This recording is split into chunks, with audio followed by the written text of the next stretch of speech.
Halo Sobat Petani, jumpa lagi dengan saya di channel kesayangan kita.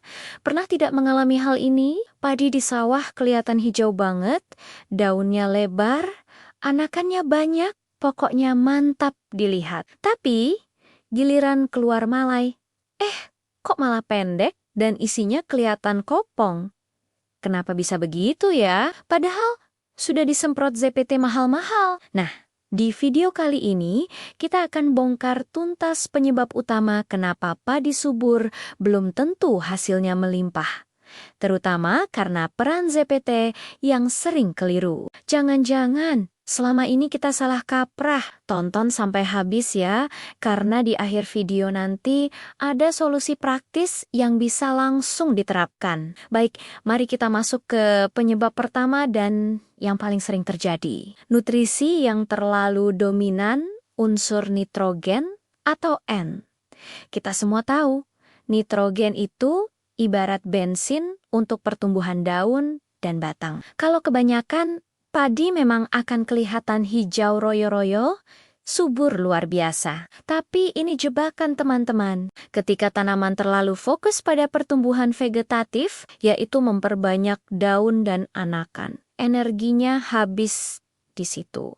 Akibatnya apa? Pertama, daun jadi hijau pekat dan lemas.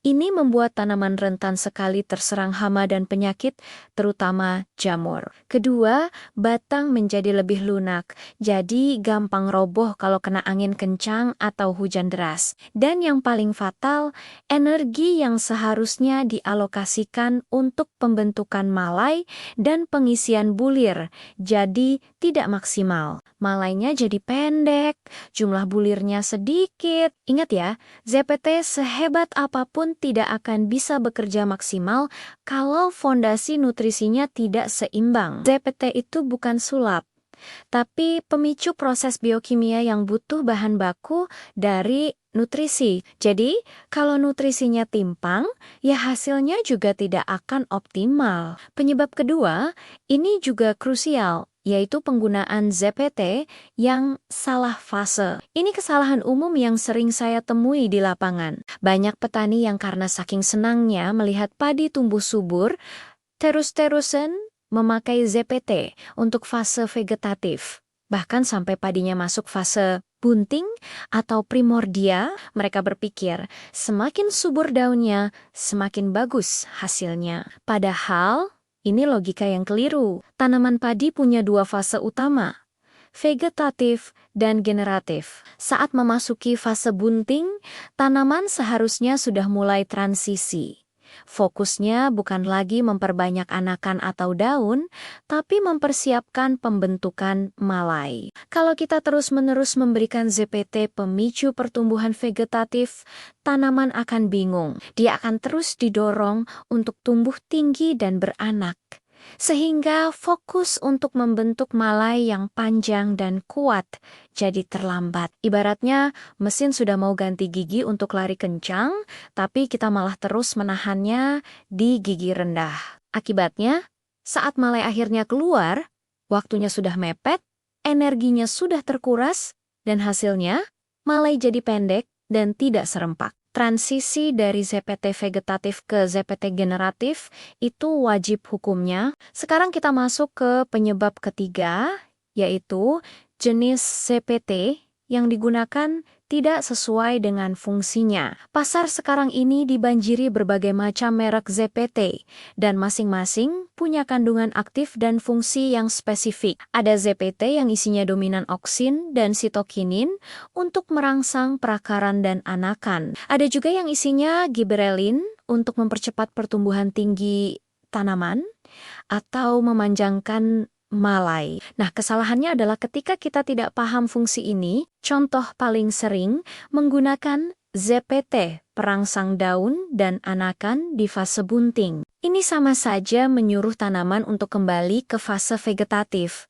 Padahal, seharusnya dia sudah fokus ke generatif, atau sebaliknya, ada yang memakai ZPT, pemanjang malai, yang biasanya mengandung giberelin, tapi disemprotkan terlalu awal saat tanaman masih di fase vegetatif. Akibatnya apa? Batang jadi tumbuh terlalu tinggi, ruasnya memanjang, dan tanaman jadi gampang roboh.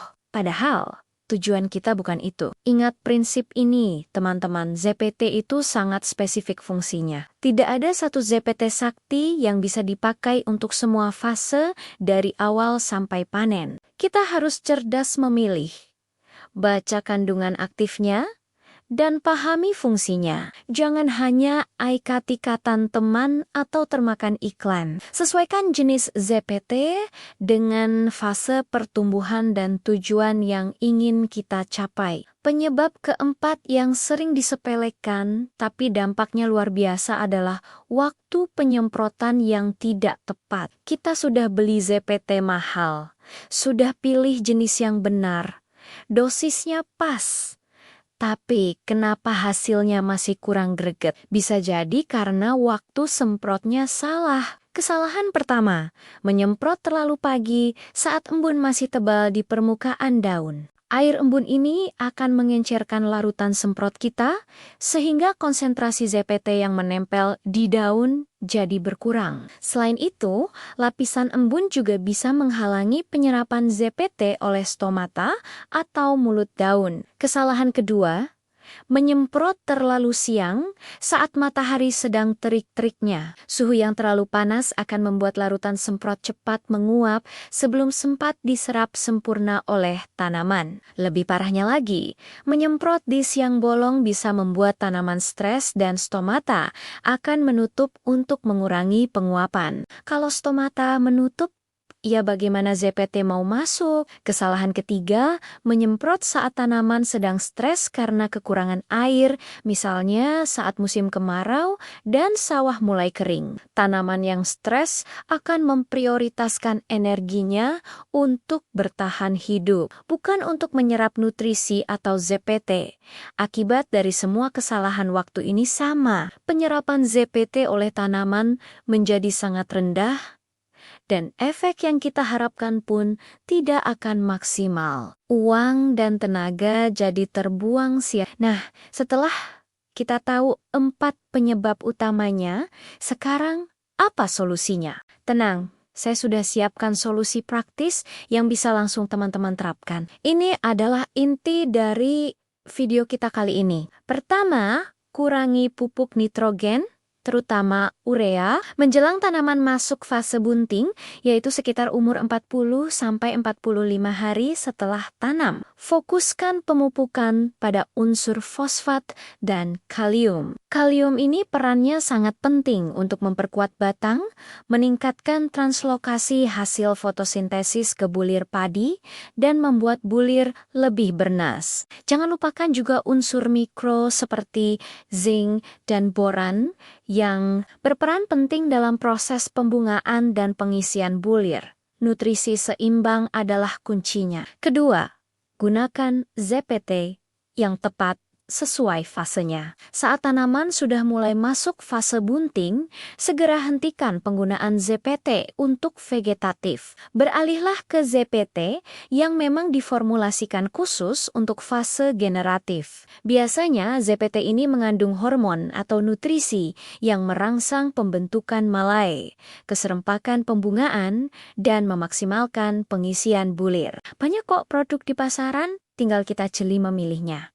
Ketiga, soal waktu semprot. Waktu penyemprotan yang paling ideal adalah di pagi hari setelah embun kering, yaitu sekitar jam 7 sampai jam 10 pagi. Atau di sore hari, sekitar jam 4 sampai jam 6 sore. Pada jam-jam tersebut, suhu udara tidak terlalu panas, kelembaban cukup, dan stomata daun sedang terbuka lebar sehingga penyerapan bisa maksimal. Pastikan juga kondisi tanaman sedang sehat, tidak dalam kondisi stres kekeringan, atau habis terserang hama penyakit berat. Kondisi air di sawah juga harus normal atau macak-macak. Dengan menerapkan 3 solusi praktis ini, saya yakin masalah malai pendek dan gabah kopong bisa kita atasi. Jadi, apa kesimpulan dari pembahasan panjang kita hari ini? Kesimpulannya sederhana, tapi sangat penting.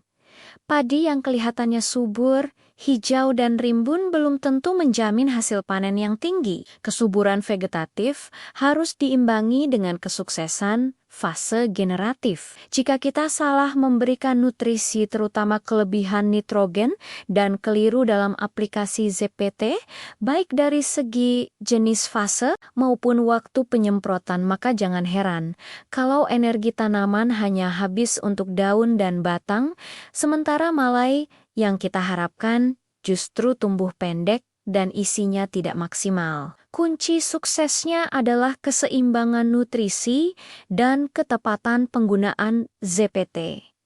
Jadilah petani yang cerdas, bukan hanya sekadar ikut-ikutan. Semoga penjelasan tadi bermanfaat dan bisa mencerahkan ya, teman-teman. Di video selanjutnya, saya akan bahas lebih spesifik lagi tentang rekomendasi ZPT yang paling tepat digunakan saat padi bunting agar bulir bisa terisi penuh dan bernas sampai ke pangkal malai. Saya akan bedah beberapa kandungan aktif yang paling efektif.